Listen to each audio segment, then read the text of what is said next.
بسم اللہ الرحمن الرحیم۔ پاکستان میں سونے اور تانبے کی کان کنی کا ریکوڈک منصوبہ جو لگ بھگ ایک دہائی سے مشکلات کا شکار تھا، اب پیداوار شروع کرنے کی جانب بڑھ رہا ہے اور امید ہے کہ 2028 تک کام شروع کر دے گا۔ بلوچستان کی ضلع چاغی میں واقع ریکوڈک منصوبے میں دنیا کے سب سے بڑے غیر استعمال شدہ تانبے کے ذخائر موجود ہیں۔ اس کان کی پیداوار سے سالانہ برآمدات کی مد میں 2.8 ارب ڈالر کی آمدن متوقع ہے، جبکہ ہزاروں ملازمتیں پیدا ہوں گی اور مقامی معیشت میں بہتری آئے گی۔ اسی کے ساتھ منصوبے کی توسیع کے ذریعے پیداوار 4 لاکھ ٹن تانبے اور سونے کے 5 لاکھ اونس سالانہ تک بڑھائی جا سکتی ہے، جبکہ اس کان سے 37 برسوں میں مجموعی طور پر 74 ارب ڈالر کی آمدن متوقع ہے۔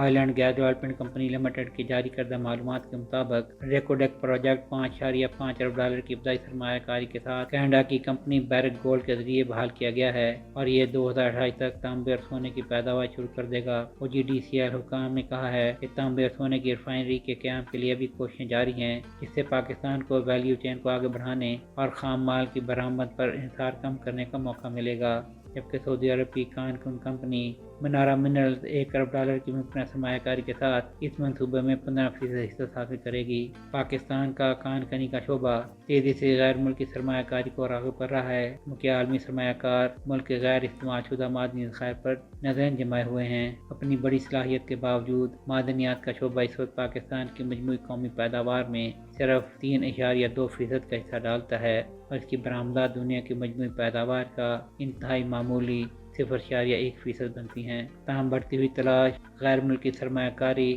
اور بنیادی ڈھانچے میں بہتری کے ساتھ کان کنی کی صنعت نمایاں ترقی کے لیے تیار ہے۔ پاکستان کا معدنیات سے بھرپور زمین کا حصہ تقریباً 6 لاکھ مربع کلومیٹر کے رقبے پر محیط ہے۔ 92 معروف معدنیات میں سے 52 کا تجارتی طور پر استعمال کیا جا رہا ہے۔ پاکستان ایک اندازے کے مطابق سالانہ 68.52 ملین میٹرک ٹن معدنیات پیدا کرتا ہے۔ یہ شعبہ 5,000 سے زیادہ آپریشنل مائنز، 50,000 چھوٹے اور درمیانے درجے کے اداروں کو سپورٹ کرتا ہے، جس سے 3 لاکھ سے زیادہ کارکنوں کو براہ راست روزگار ملتا ہے۔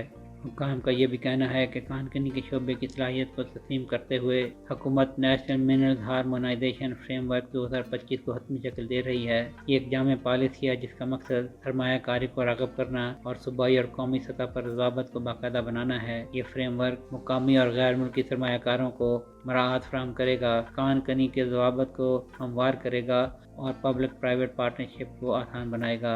اسی سلسلے میں ایک اہم سنگ میل پاکستان منرلز انویسٹمنٹ فورم 2025 ہے، جو 8 اور 9 اپریل کو اسلام آباد میں منعقد ہونا ہے، جو دنیا بھر سے حکومتی نمائندوں، سرکردہ سرمایہ کاروں، پالیسی سازوں اور صنعت کے ماہرین کو سرمایہ کاری کے مواقع، تکنیکی ترقی اور کان کنی کے شعبے میں پالیسی فریم ورک پر تبادلہ خیال کے لیے اکٹھا کرے گا۔